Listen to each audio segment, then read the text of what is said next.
Pues comprobado que estamos todos, vamos a proceder con la final en inglés. Lo primero de todo, ya he dicho, enhorabuena a los dos equipos por haber llegado hasta aquí y por el extraordinario torneo que habéis realizado. Lo primero que voy a hacer es presentar a los jueces que van a juzgar esta final. En primer lugar, Santiago Pardo. Santiago es profesor debatiente por la Universidad Pontificia de Comillas, es un debatiente con largo recorrido y experiencia, habitualmente juez en la Liga de Debate CICAE, y nos acompaña. Santi, por favor, si nos puedes confirmar tu presencia, te lo agradezco. Santiago Pardo notifica que está por aquí, por el WhatsApp, pero Eduardo tendremos que habilitarle como juez. Y si nos puede confirmar con qué nombre, porque por Santiago no hay ningún espectador ni ningún panelista. Voy.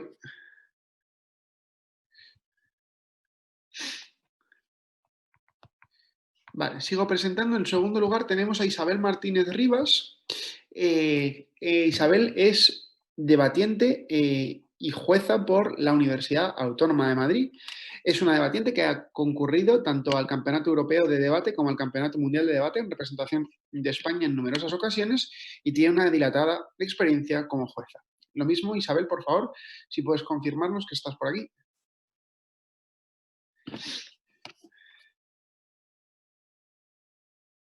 Vale, los tres jueces estaban en otra sala, les estamos llamando para que vengan, ¿vale? Tardan un segundo.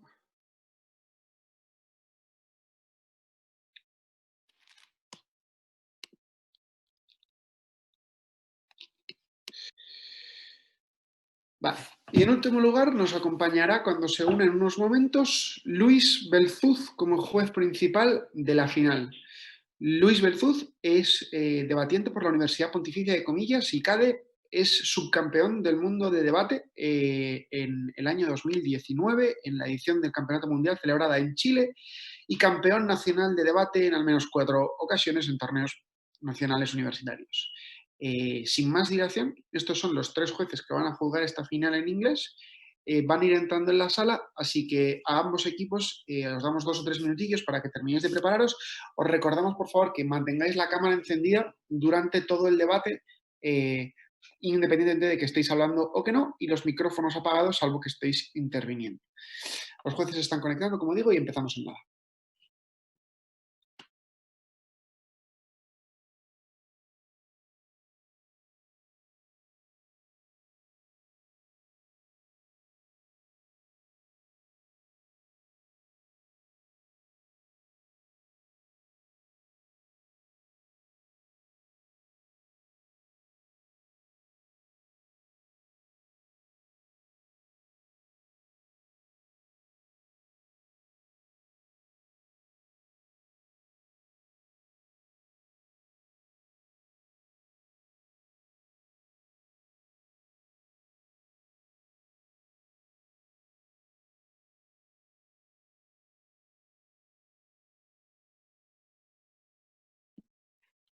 Sorry about speaking Spanish. I just forgot it was the final in English.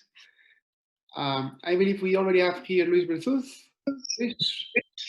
Hello. We went to the wrong room. Sorry. As I told you, Luis is going to be the chair in this final.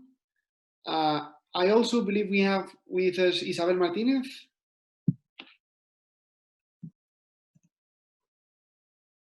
Isabel, are you there?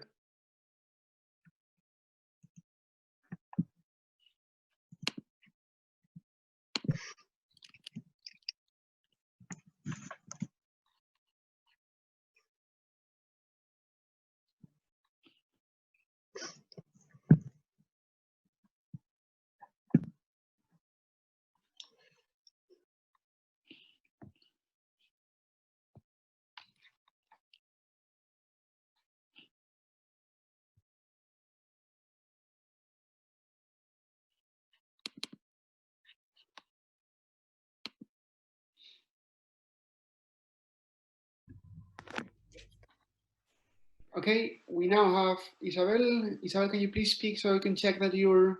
Hello, can you listen to me? Yes. Yes, finally. Thank you, Isabel.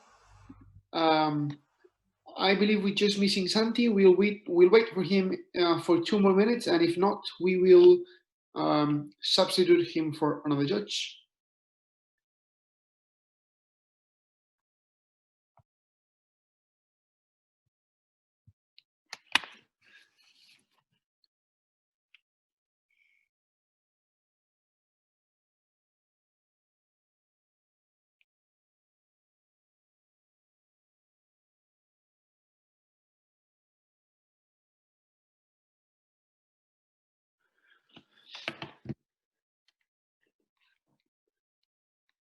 Luis, if you can, we can proceed with allocating positions for the debate. All right. And we will wait for Santi while you do it. All right. So teams, welcome to this final. Congratulations for making it this far. We will allocate the team's position. I have, as you already know, 2 papers, 1 each hand. So if the team captains, please, can choose a right or a left hand, that will determine their position in this fight. Who wants to go first? Bolivarianos left. Please. All right, so Bolivarianos will go against, will be the opposition.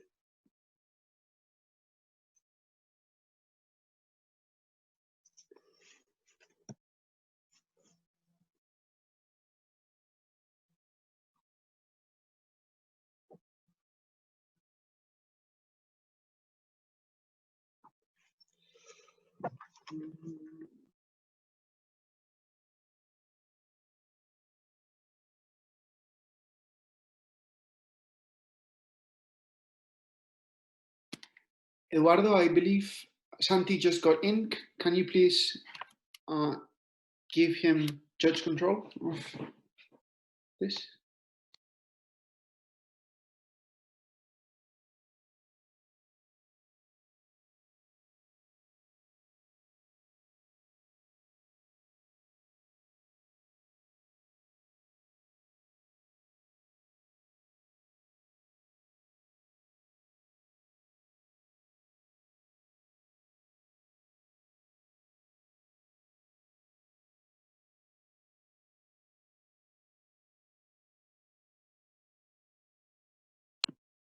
Okay, Santi, I believe you're in. Can you please confirm? Yes. Do you hear me? Yes, we can't see you, but we can hear you. Okay. Okay, great. Now we can see you. Okay, so best of luck for both teams. I believe the positions have already been allocated. So, Luis, if you want to proceed, the floor is yours. Thank you, Antonio. We will proceed. We are ready when the introduction of Alea iacta is. Okay. So I start. COVID-19 overtakes the world. We don't yet know when the crisis will end, but we can be sure that by the time it does, the world will look very different. Josep Borrell. Good afternoon, judges, opposing team, and fellow mates. I'm Mark Rovira, the introducer of the team Alea iacta, and today we're here to debate the following question. Are individualized monitoring and control measures, such as mass geolocation of citizens' mobile devices, acceptable to deal with the COVID-19 pandemic? My team and I answer to this question with a firm yes.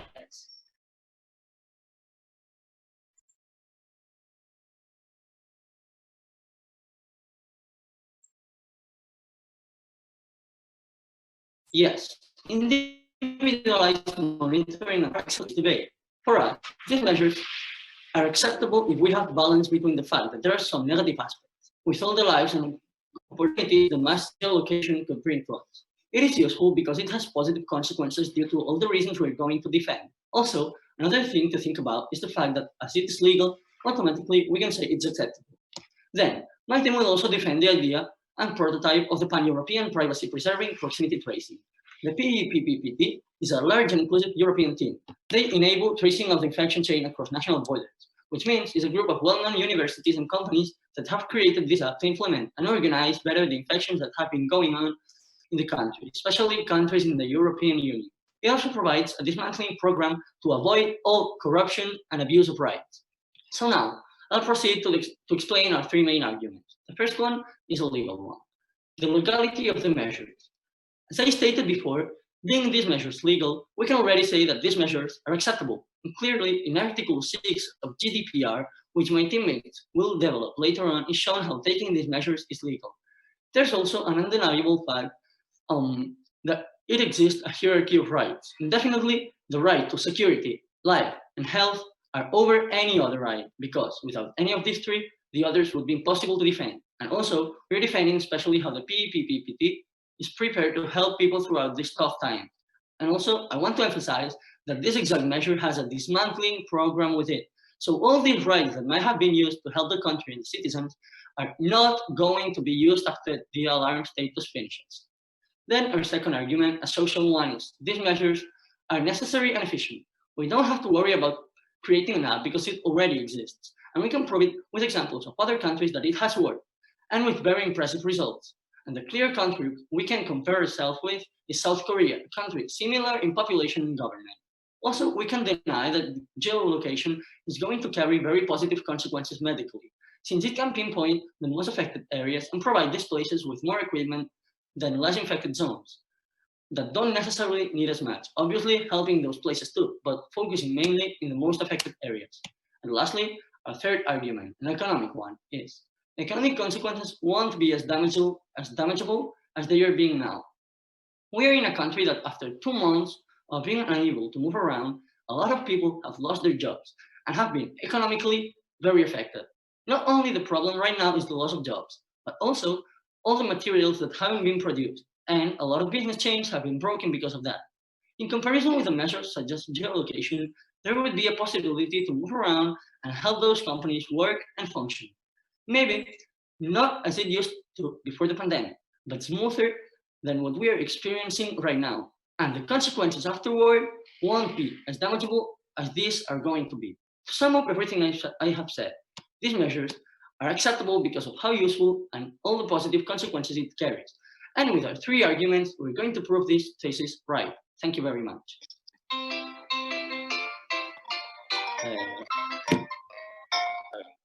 Thank you very much for your speech. We welcome now the introduction of the Team Bolivarianos.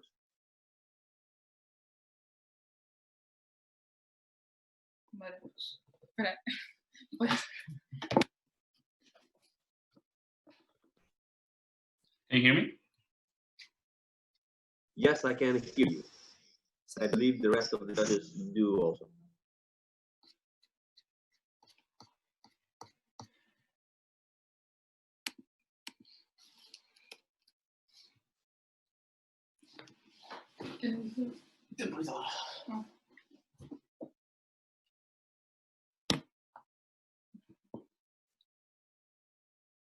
Last month, I received a notification on my phone that said something like, "Congratulations, you have won a giveaway of a brand new phone." And the only thing I needed to do to receive this phone was to submit down my name, surname, address, email, and phone number. Good afternoon, ladies and gentlemen. My name is iacta, and with my team, we will answer the question of this debate. Are individualized monitoring and control measures acceptable to deal with the COVID-19 pandemic? With a strong no. Individual monitoring measures are not acceptable because they are not effective enough, nor safe. This thesis leads us to our two arguments, ineffectiveness and privacy. However, I should first clarify some fundamental concepts for this debate. According to the Cambridge University Dictionary, the verb to monitor means to watch and check something carefully over a period of time. Hence, individual monitoring measures include any measure that tracks any kind of our activity, either geolocation, contact, or others. And acceptable means good enough. Now, I will start with our first argument, ineffectiveness. In this argument, we will strongly defend that individual monitoring and control measures are full of flaws and thusly not effective enough. Tracking apps are an unproven solution that rely heavily on if-only reasoning. If only people would carry their phones at all times. That used this measure and it worked. Talking about the proportionality of the measure, we see how it is obvious. First, because the right to privacy won't be violated. There will be a program for decommissioning, and finally, because it's the best and quicker solution. There is a study done by a group of data analysts, as I've explained, which shows the efficiency of it, meaning that what analyzes what would happen with the asymptomatic people and all the things that could be more controversial. And I repeat, the conclusion of these 11 scientists is that this measure is the best and the most efficient. And about the rights, that there is no guarantee that they will return the rights and the information and the big data. With this argument, I have to say two things. The government has been elected democratically and people should have faith in it, since most of the population voted for it. And secondly, the app we defend is not organized by the government, but by another association, which I repeat, has a program for decommissioning created especially for avoiding what you say. And in the end of the pandemic, having our rights intact, meaning that this measure is totally effective and is totally acceptable. We don't say it's the best, we say that it's the quickest. Thank you very much.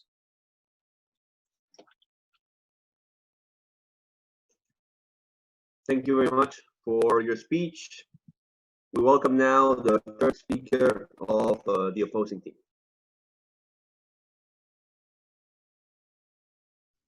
Can you hear me? Yes. Good morning, everyone. My name is Juan Pablo Avila, and I will first start by repeating the other team's arguments and then start to defend my own. I want to start with their legal argument, which they say that the measure is legal and that companies using these apps will dismantle our information after the COVID pandemic stops. First of all, just because governments are allowed to do this legally does not mean that we should. And the other team is completely ignoring the temporality of these measures. How long will these have to be in place? 1 year, 2 years? These measures will definitely not stop in 2020, meaning that the dismantling of our information is very far off in the future. While information is being held by these private companies, they are prone to hacks. Like we said, hacks are very profitable. They would have information to your identity and localization. And because of this lucrative business, there's a lot of precedent for hacking of government databases. And then they go on and say that human rights would be violated without individual control. That's clearly not the case. We can look at countries that have not used contact tracing apps, such as Germany, in which the right to health has been very efficiently preserved. Now I want to go to their social argument, in which they say that these measures are necessary and efficient. First of all, they're not efficient. Why? Because they rely on Bluetooth technology. So basically detecting when the Bluetooth signals of other phones are near you. Bluetooth has a 100-meter radius, meaning that 100 meters is much more than the safe distance of 2 meters, meaning that if you are 100 meters away from an infected person, you have no way of contracting the disease. However, those apps would flag you as a possible infection. Plus, if an infected person wants to leave their home, they can very easily spoof their GPS, meaning that they can download apps that tells the government that they're somewhere when they're actually in another place. And in South Korea, those measures have not worked, because right now with contact tracing, what the government does is tell people that they have been near someone. However, the people are tired. They're not willing to comply with these measures. South Koreans are starting to ignore the government's advice, and thus we see a spike. Contact tracing does not work because people are not willing to follow the advice of government. And then the study that they bring of Science Magazine, which says that 60% of people would have to use that application, it relies on the application being completely voluntary. They say that only a random code would be identified. But if only a random code is identified, then how would the government know who is infectious or who is not?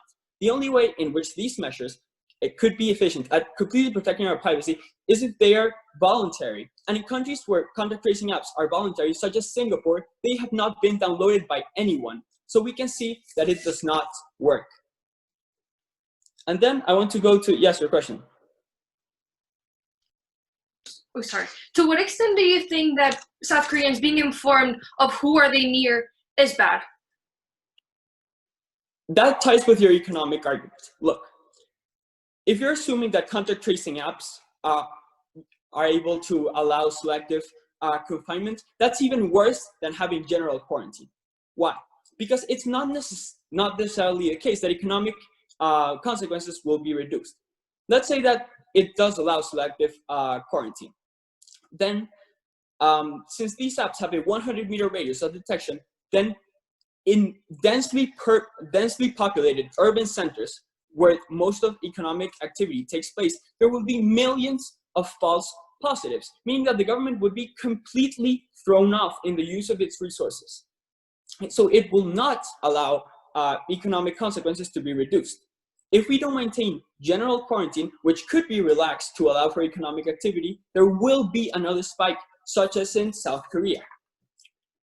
Our arguments were only refuted by saying that the privacy of people would remain intact. However, that's not the case. Like I said, if the only thing that governments can see is a code, then they have no way of taking action because they don't know who is infected. The only way in which governments can take action with contact tracing apps is by making them mandatory, which they simply do not have the resources to do, and by violating our privacy by tying those codes to our names. So that argument can be false. Thank you.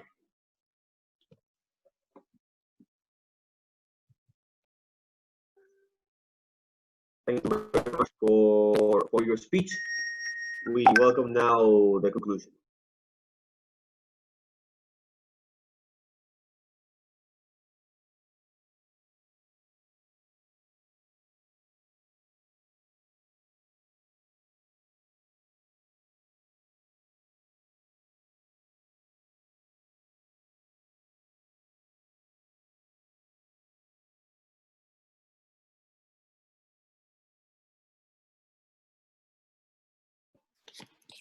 Okay. Can you confirm you can hear me properly, please? Thank you. Yes, your audio is fine. Thank you. Well, good afternoon. My name is Carolina, and during our last intervention, I will be summarizing the ideas that were exchanged throughout the whole debate.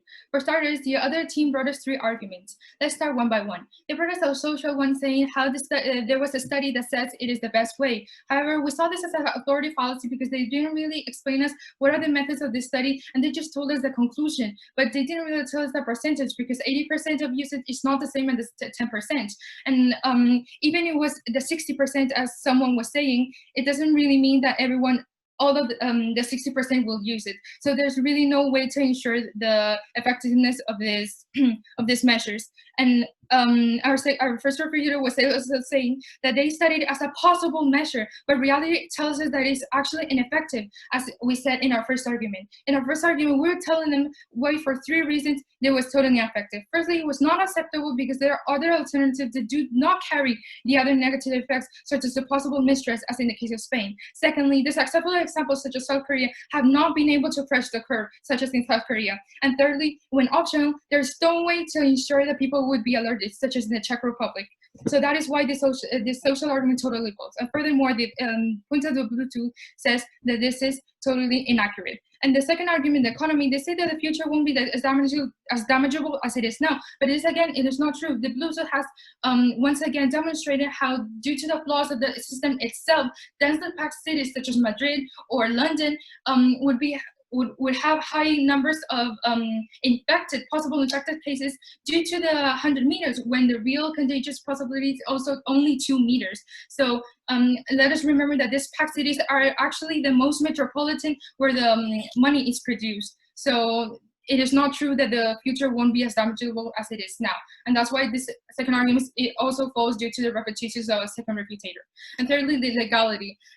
This argument is a false incentive effect, as a paper doesn't really demonstrate it is acceptable. Let us just remember the example of segregation was a rule, but we never agreed it was acceptable. And furthermore, it doesn't mean the better and longer you collect the data, the more incentive and vulnerable it is for people to hack it. And this was our second argument, as we was saying what will happen with all the data that we have. And we proposed identity fraud and possible ransoms. And this is not really a pessimistic view. It's rather a realistic. And the reason is because we have examples: Snowden, Cambridge Analytica, Mark Klein. These are real examples of people who have been taking part in these activities. And the abundance of data is an incentive for unlawful activities. And they just said that our identities would be intact because these are random codes, but how would governments actually know that you are infected if you are only a code? They need to know that you are a person with name and surname, and that's why this argument still stands. So we hold on to our initial statement. These measures are not acceptable. Thank you very much. Thank you very much. Now to end and close the debate, we welcome the conclusion of the proposition. Can you all hear me properly? I believe we do. Okay, perfect. So, good morning. My name is Maria Tolosa, the concluder of the team that has defended throughout this debate that these measures are acceptable. And now I'll proceed to recap everything that has happened. So the other team has brought up two different arguments about the effectiveness and the privacy of these measures. Let me say the effectiveness and our second argument about the necessity and effectiveness has clashed, and later I'll proceed to explain how we have defended. And then also the privacy and the danger of exposing our information. We really have focused our debate on how the PPT is prepared for all this of use of rights and how all these rights later on will be back, like it won't be untouchable. And also it's not about trust. Someone like, I don't know who of your rebutters exactly said it, but it's more about facts of the fact that it has worked.